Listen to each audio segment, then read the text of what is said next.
через нещодавні атаки на Україну, які були дуже серйозними та масштабними, нам також потрібно, нам конче необхідно обговорити, як ми можемо вдосконалювати наші можливості безпілотників, наші здатність ефективно захищати себе. І останніми днями ми бачили, що Україна також відповіла своїми дронами. Країни Балтії трохи, так би мовити, залучені до цього процесу. І тому Джеф – це формат, де ми також можемо давати доручення та поради нашим міністрам оборони, знайти рішення для цих дуже складних ситуацій. Тому я вважаю, що це корисний формат для розвитку не лише того, що відбувається на морі, а й того, що відбувається в повітрі.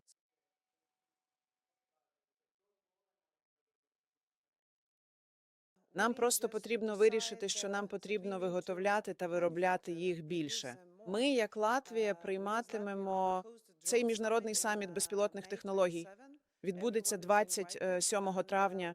Запрошуємо всіх. І без цих можливостей, я думаю, зараз неможливо виграти війну. Ми зараз допомагаємо Україні захищатися, бо збивати дешеві дрони дуже дорогими системами ППО – це дуже дорого.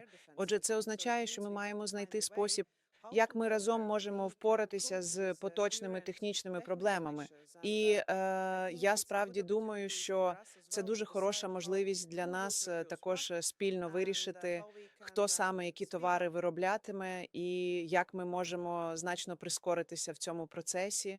Я мушу окремо зауважити, що ми також повинні усвідомлювати. Це зовсім не вулиця з одностороннім рухом, бо, наприклад, зараз Україна вже надає допомогу. Наприклад, у сфері безпілотників іншим країнам. І у них є інновації, у них є технології, яких немає в жодній іншій країні. Тож це також працює на те, щоб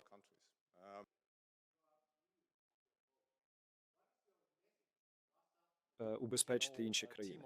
Ми всі можемо об'єднатися з Україною, щоб збільшити виробництво дронів як для використання в країнах Балтії, так і в Україні, об'єднати ресурси для збільшення поставок в Україну цього року. Вони пережили сувору зиму, але ми маємо переконатися, що вони переживуть наступну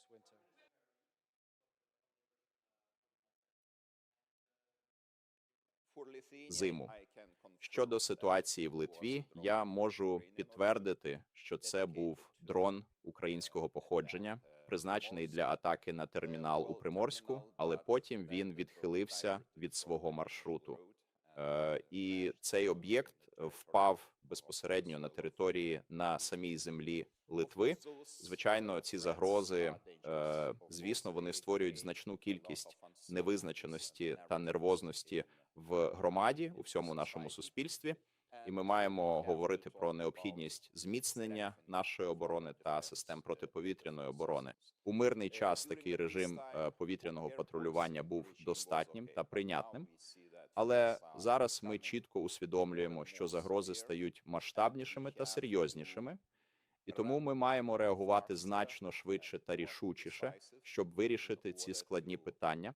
І насамперед це буде реалізовано шляхом створення систем виявлення та подальшої розбудови можливостей для знищення цих дронів або ж будь-яких інших безпілотних систем. Так. Ну, той беззаперечний факт, що ціни на нафту поступово зростають, є, звісно, однією з багатьох дуже тривожних і небезпечних факторів щодо війни на Близькому Сході. І єдиним вигодонабувачем від цієї ситуації, очевидно, залишається саме Росія. З іншого боку, їхні реальні можливості також поступово знижуються, оскільки торговельні судна просто не можуть вчасно дістатися до пунктів свого призначення або ж через знищення об'єктів, що насправді дуже суттєво обмежує їхню загальну здатність експортувати нафту. Тож зараз це працює в обох напрямках, але Росія виграє від високої ціни на нафту, а всі інші від цього програють. Війна на Близькому Сході впливає на весь світ, тому швидка деескалація пішла б на користь усім нам. Тому ми наполегливо закликаємо іранців припинити атаки на енергетичну інфраструктуру в цьому регіоні. Ми зараз разом із Францією захищаємо Кіпр і Східне Середземномор'я, і ми розглянемо будь-яку іншу місію в Ормузькій протоці, але лише після припинення бойових дій за наявності чіткого міжнародного мандата та з метою відкрити Ормузьку протоку для міжнародної торгівлі не лише для Європи, а й для глобального півдня. Дуже дякую.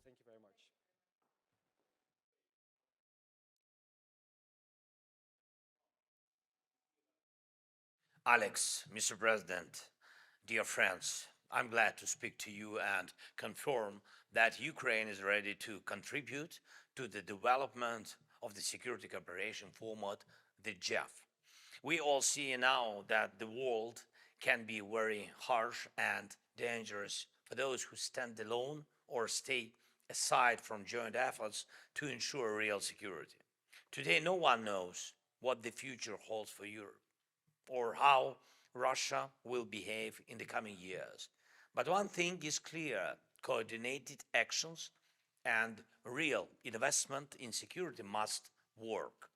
We have an aggressive Russian regime next to us that has no intention of returning to peaceful coexistence with its neighbors. Next to Russia is Belarus, still ruled by one man, and yesterday on Freedom Day, celebrated by Belarusians, he went to North Korea, one of the world's darkest symbols of oppression. It sends a clear message to the entire region, and our nations are also dealing with the consequences of a deep crisis in the Middle East and the Gulf.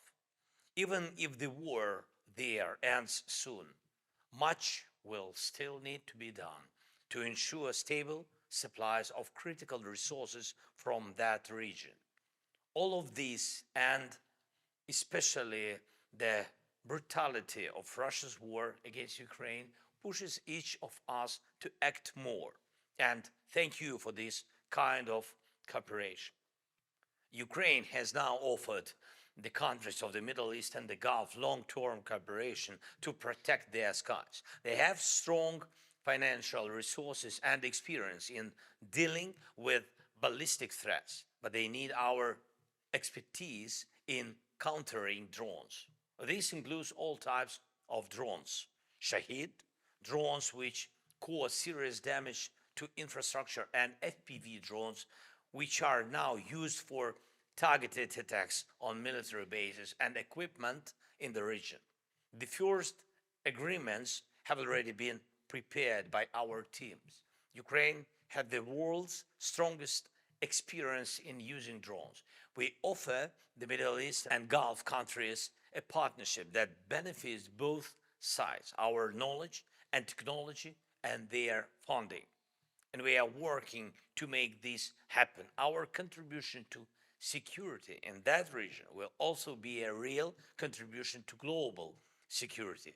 This matters because energy security and the cost of living, particularly in Europe, depends on their oil, gas, and other resources and stable global markets.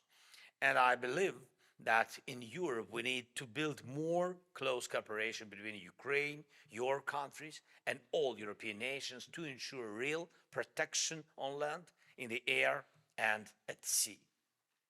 The key is not only producing new weapons, especially drones, not just technology, but also real experience in using it and integrating it with radars, aviation, and other air defense systems. We have this experience. Together we have a strong industrial base.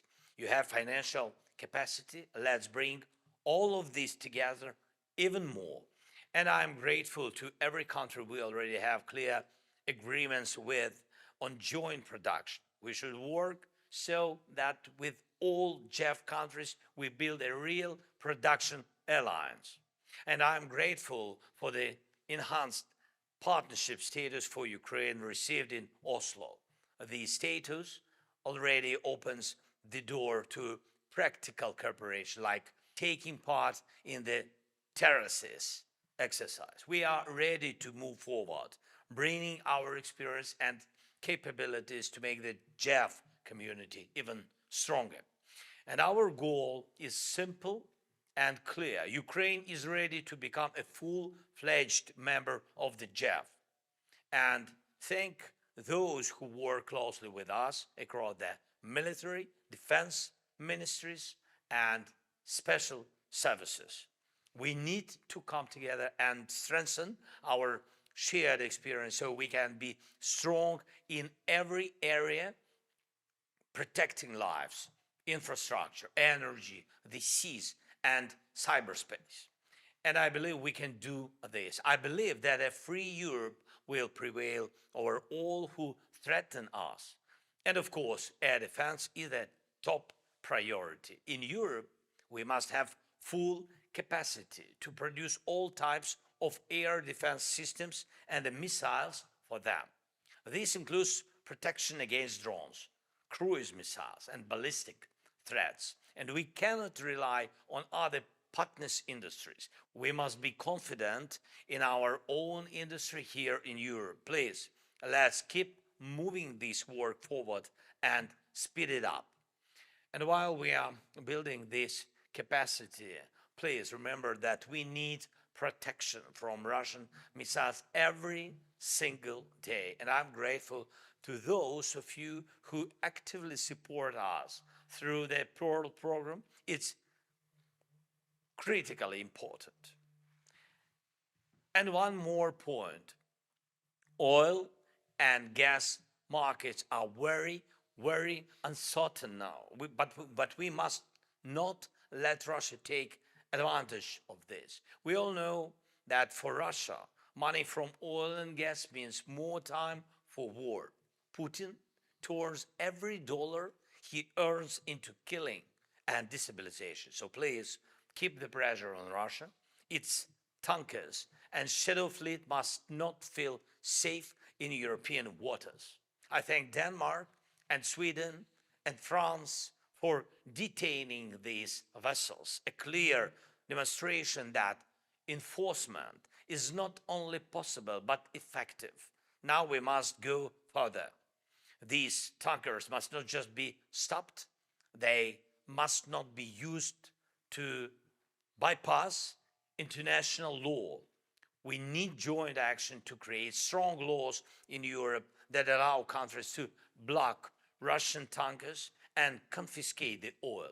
This should be a real tool to take away Russia's ability to pressure Europe. Please also help others in Europe move these decisions forward and implement them at home. Please, let's do this. Thank you. Slava Ukraini.